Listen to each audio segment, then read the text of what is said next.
So మీరు ground లెవెల్లో situation చెప్తున్నారు. ముస్లిమ్స్ వాళ్ళ వైపు లేరు, బీఆర్ఎస్ పార్టీ వైపు. తర్వాత బీసీలు లేరు, కమ్మ సామాజిక వర్గం లేరు, అలాగే స్థానికేతరులు లేరు. మరి ఎక్కడి నుంచి ఓటు బ్యాంక్ వస్తుంది వాళ్ళకి అంతా?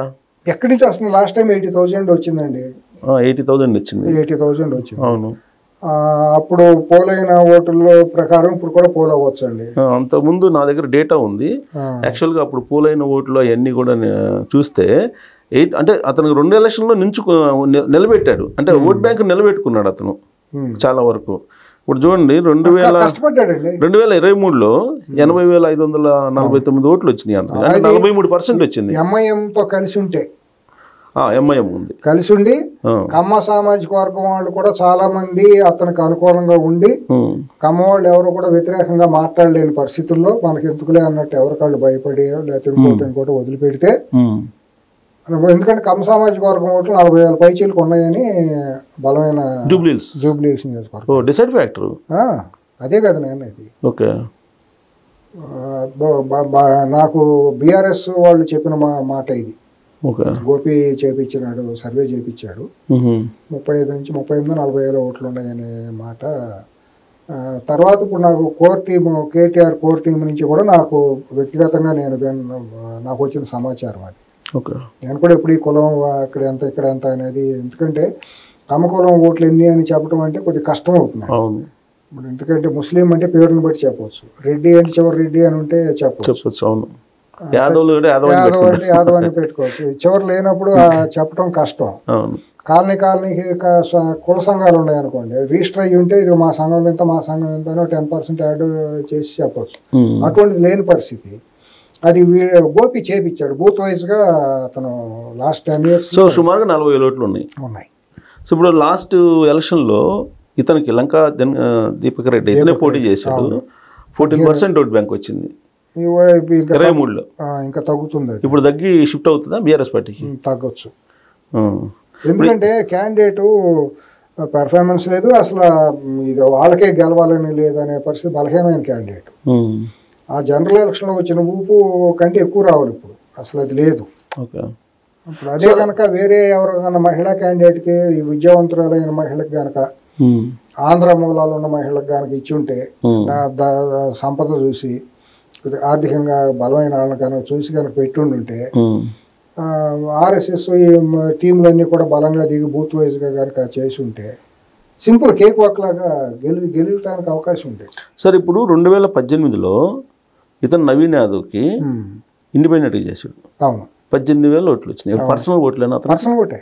ముస్లిం ప్యూర్ పర్సనల్ ఓట్లు, పర్సనల్ ముస్లిం ప్లస్ తన సొంత సామాజిక వర్గం ఇతర కొన్ని. ఇదే ఎంఐఎంకి 2014లో పోటీ చేస్తే 41,000 వచ్చినాయి అతనికి. ఆ తర్వాత ఇండిపెండెంట్ చేస్తే 18,000 వచ్చినాయి. అంటే 25,000 అంతే కదా. ఆ 30,000 కదా ముస్లిం ఓట్ బ్యాంక్ అనేది. అంటే ఎంఐఎం ఓట్ బ్యాంక్ మనం చెప్పుకునేది. అంటే అతను ఆ రోజు పోటీ చేసినప్పుడు. కాకపోతే అప్పుడు బీఆర్ఎస్ పార్టీకి ఎంఐఎం మద్దతు ఇస్తూ ఇచ్చింది. అయినా క్యాండిడేట్ ని పెట్టినప్పుడు మరి అటే వేస్తారు కదా. ఎంఐఎం క్యాండిడేట్ పెట్టింది 2014. నవీన్ యాదవే కుర్రాడు.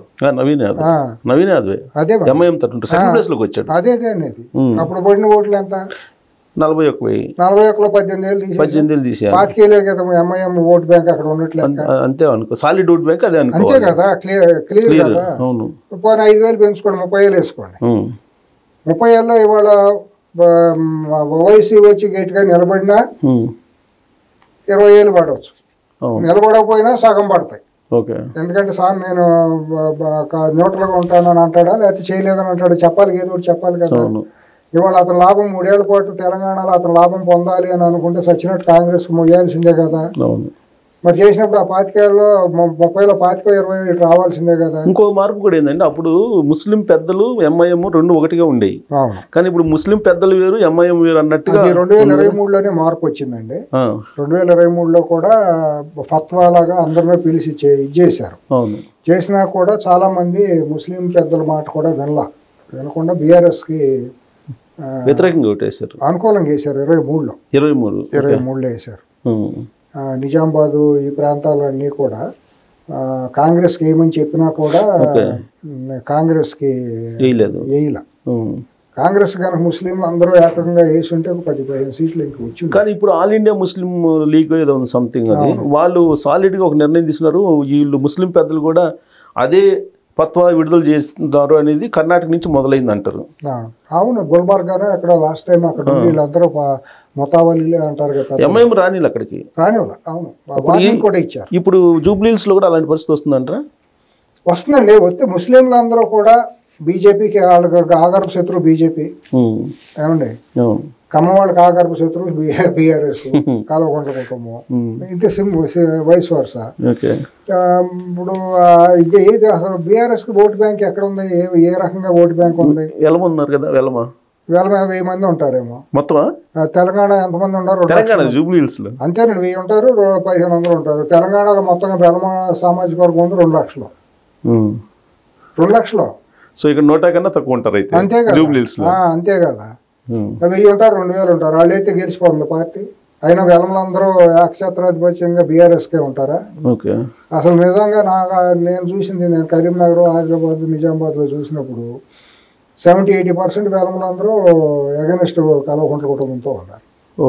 నేను వ్యక్తిగతంగా వాళ్ళతో ఇంటరాక్ట్ అయ్యి మాట్లాడి చేసినప్పుడు ఏ కులం ఎవరితో ఉండదండి. వాళ్ళు తెలుగుదేశం వాళ్ళందరూ, కమ్మళ్ళందరూ ఏకఛత్రాధిపత్యంగా తెలుగుదేశంతో ఉంటారా? డిఫరెంట్ ఉండరు కదా, మెజారిటీ ఉంటారు. మెజారిటీ ఉండొచ్చు, కొద్దిగా గొప్ప అభిమానం కొద్ది.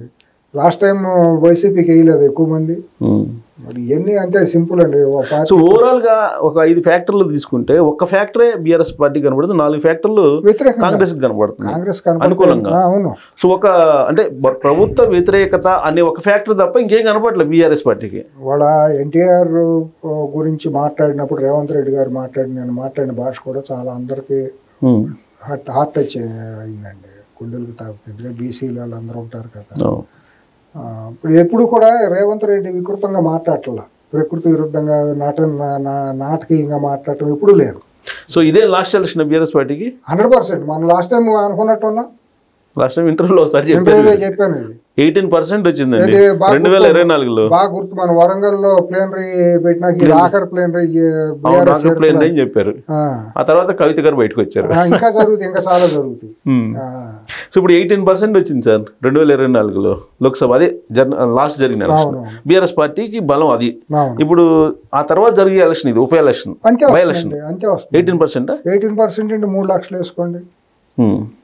3 లక్షలు 18% ఎంత వస్తుంది లెక్క వేసుకోండి. 30,354,000 అంతే. లాస్ట్ టైం 80 వచ్చింది. అవును. ఇప్పుడు 50,000 60,000 దాకా వస్తుంది. సో కేకే సర్వే పులిహార, అది పులిహార నిన్నే తెలుసు. అది అంతే, దాంట్లో ఏమీ లేదు. ఇక 30,000 అనేది మినిమం అండి. అది క్యాండిడేటా లేదా ఇంకోటి కాదండి. క్యాండిడేట్ కనుక ఎలక్షనీరింగ్ జాగ్రత్తగా చేసుకుని పాప మా చిన్నశ్రీశైలం కనుక వచ్చి అతను జరిగిన చరిత్ర అంతా కనుక అక్కడే ఉండేది, గెస్ట్ హౌస్ చేయొచ్చు. మరి ఏం చేస్తాం, మరి నాకేం కోఆర్డినేషన్ లేదు, ఎవరో తెలియదు, నాకు వాళ్ళు ఎవరేం చేసుకుంటున్నారో తెలియదు. మనం చెప్తే బాగోదు సలహాలు, ఉచిత సలహాలు. మీకు ఇప్పుడు కృష్ణకాంత్ పార్క్ దగ్గర లోపల ఒక గెస్ట్ హౌస్ ఉండేది. ఆ గెస్ట్ హౌస్ లో ఒక సినీ నిర్మాత ఉండేవాడు, సిద్దిపేటకు సంబంధించినటువంటి ఒక సినీ నిర్మాత. ఎందుకు మన శ్రీశైలం చెప్తాడు కదా, ఆ నిర్మాత ఆఫీస్ లో జరిగిన వ్యవహారాలు ఇవన్నీ. శ్రీశైలం యాదవ్ గారు ఎవరో కదా, నిర్మాత పేరు కూడా ప్రధాని రామకృష్ణ గౌడ్ గారే, ప్రస్తుతం తెలంగాణ ఫిల్మ్ ఛాంబర్ అధ్యక్షుడు. ఆయన ఏమో తెలియదు. ఆ గెస్ట్ అతను సినీ నిర్మాతగా చిన్న నిర్మాతగా అక్కడ ఉండేవాడు. ఎక్కువగా శ్రీశైలం అదే ఇదిగా ఉండేది. అక్కడ మేము నెంబర్ ఆఫ్ టైమ్స్ మేము. ఇప్పుడు ఆయన బీఆర్ఎస్ లో ఉన్నాడు. ఉంటాడు మరి, అవినాభావ సంబంధం కదా వాళ్ళకైనా. రామకృష్ణ గౌడ్ బాగా కావాల్సినాడు. యాక్చువల్గా తెలుగుదేశం ఆయన తెలుసు, కేసీఆర్ తో బాగా సన్నిహితుడు. అది నేను అనేది. అందుకనే లాస్ట్ టైము శ్రీశైలం కూడా డబ్బులు ఇవ్వటం, పార్టీకి ప్రచారానికి డబ్బులు ఇవ్వటం, బీఆర్ఎస్ పార్టీకి ఇవన్నీ చేశాడు. చేతి కృతజ్ఞతలు ఏమన్నా రోడ్డు షీటర్ని క్యారెక్టర్ అసాసినేషన్ చేస్తారు వాళ్ళు. ఇవన్నీ పబ్లిక్ పట్టించుకుంటారు అనేది వెళ్తున్నారు కదా, వాళ్ళు తెలియదండి. ఇప్పుడు యాదవ్ సామాజిక వర్గం ఉంది, మా కులం మీద దాడి చేస్తారని వాళ్ళకి మండదా? ఎందుకు మండదండి? మన యాదవ్ కులస్తుడిని మనల్ని మనం ఎట్టా ఇది చేసుకోవాలి, ఎట్లా దాడి చేస్తాడని వాళ్ళ ఆత్మాభిమానం దెబ్బతిందా? వాళ్ళ తలసాని శ్రీనివాస్ యాదవ్ ఉన్నాడు, అతను నగరంలో ప్రముఖమైన నాయకుడే కదా. అతను చేయడు కదా ఇక్కడికి వచ్చి మరి అందులో అల్లుడే కదా, తమ్ముడు కూతురునే దగ్గర చుట్టాలి మరి వియ్యంకుళ్ళు అండి ఇద్దరు, శంకరావు అది ఉండేది. సో ఈ మొత్తం మీద టోటల్ పిక్చర్ చూస్తే అనుకూలమైన అంశాలు ఎక్కువగా కాంగ్రెస్ పార్టీకి 100 పాళ్ళు ఇప్పుడు అయిపోయి తేటకాలం అయిపోయింది. సో చూద్దాం సర్వేలు పెట్టి జనాలు మిస్లీడ్ చేయడం. సువేరే గారి విశ్లేషణ కరెక్టా లేకపోతే కేకే సర్వే కరెక్ట్ అనేది మనం నవంబర్ 14 సువేరా సర్వే లేదు, సువేరా విశ్లేషణ లేదు, ఏమీ లేదండి. ఇది ప్రజాభిప్రాయం. ఓకే, ఇప్పుడు సామాన్య ప్రజలు అనుకునే ప్రజాభిప్రాయం తప్పించి మనం ఏం గొప్పవాళ్ళం కాదు, మనం ఏమి పెద్ద రీసెర్చ్ అండ్ అనాలిసిస్ వింగ్ లో చేసేసి ఏదో పెద్ద డేటా అనాలిసిస్ చేసాను ఇంత పెద్ద బిల్డప్ మాటలు అవసరం. అంటే 10 మంది తెలుసు మీకు సమాజం మీద అవగాహన ఉంది, సామాజిక వర్గాల మీద అవగాహన ఉంది కాబట్టి మీరు ఒక విశ్లేషణ చేశారు. మీరు సీనియర్ జర్నలిస్ట్ 2 సంవత్సరాల అనుభవంలో మీరు కామ్ గా 4 వీధుల్లో తిరిగి వస్తే మీకు తెలియదు పబ్లిక్ పాలసీ అంటే అర్థమైపోతుంది. 4 రోజులు టీ స్టాల్ దగ్గర పొద్దున నుంచుంటే చాలు అర్థమైపోతుంది. కృష్ణకాంత్ పార్క్ లాంటి చోట వాకర్ల దగ్గరికి వెళ్ళి చూస్తే తెలియదా? అవును. కాకపోతే ఏంటంటే ఈ ఊరిని లేని హైపుని చేసి శవానికి కూడా వెంటిలేటర్ పెట్టి బతికిద్దామనే ప్రయత్నాల్లో వీళ్ళు చేస్తున్నారు. అంతేనా లేదంటే బెట్టింగ్ వాళ్ళకి సంబంధించి అది ఎట్టాగా ఉంది అది. ఎందుకంటే గత వారం రోజుల నుంచి బీఆర్ఎస్కి అనుకూలంగా ఉంది, ఆధిపత్యంగా ఉందని సోషల్ మీడియాలో కొన్ని సర్వే కంపెనీల పేరుతో వస్తున్నాయండి. అవును. దీని మీద బెట్టింగ్ ఎంత హైప్ క్రియేట్ చేస్తే అంత బెట్టింగ్లు పెరుగుతాయండి. గ్యాదడికి తోలుకి అనే సామెత ఉంటుంది కదా. గేద యజమాని గేద బతకాలని అది ఎడుతూ ఉంటే తొందరగా చచ్చిపోతే చర్మంతో 4 చెప్పులు కుట్టుకుని నా పిల్లని పోషించుకుంటానని ఆ తోలు చర్మకారుడు ఇది చేసినట్టు దానివల్ల దానికి ఎడుతూ ఉంటారు. దీన్ని లేనిపోయింది బీఆర్ఎస్ గెలుతుంది అంటేనే కదా హైప్ వచ్చి బెట్టింగ్లు చేసి. అది కామన్ సెన్స్. అది అర్థం. హిమాచల్ ప్రదేశ్ ఢిల్లీలో బోల్తా పడ్డాడు ఆయన.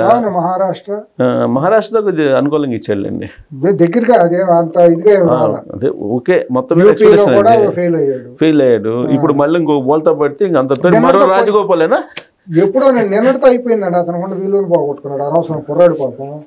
అతను అంత ఆవేశపడిపోయి మరి ఎవరు చెప్పు చేతలోకి వెళ్ళాడో కానీ ఇవాళ వాళ్ళు ఇచ్చే చిన్నపాటి దానికోసం అటు చేస్తే రేపు పొద్దున భవిష్యత్తులో అతనికి లాంగ్ కంటిన్యూటీ ఉందనుకోండి, అతనికి ఒక అవకాశం ఉండేది తెలుగువాడిగా. ఎందుకంటే మనిషి చూస్తే పద్ధతి అయినాడు అని అనిపించేటట్టు ఉండాలి. అమెరికా సర్వే కూడా చేశారు, మీకు గుర్తుందో లేదు? గుర్తులేదు. అమెరికా సర్వేలో ట్రంప్ ఓడిపోతాడని చెప్పాడు ఆయన. ఇక్కడ కూర్చొని అమెరికాలో కూడా ఇక్కడ కూర్చొని అమెరికాది కూడా చెప్పాడు. సరే కాదు రిలీజ్ చేయలేదు కానీ అఫీషియల్ గా. దృష్టికి రాదు. ఏమని మీరు అంటారు కదా ఎవరు గోళాలు దోడుగా సరే ఏం జరిగిందో 14 వరకు చూద్దాం. చూసేది ఏమి లేదు, ఆల్మోస్ట్ అయిపోతుంది. Majority matter of the majority తప్పించి ఎంత అంత అనేది దాంట్లో అది ఎవరు ఆపలేరు. కాంగ్రెస్ పార్టీ గెలుపుని ఎవరు ఆపలేరు. హరిహరాదులు వచ్చినా ఆపలేరు. Right sir, thank you very much.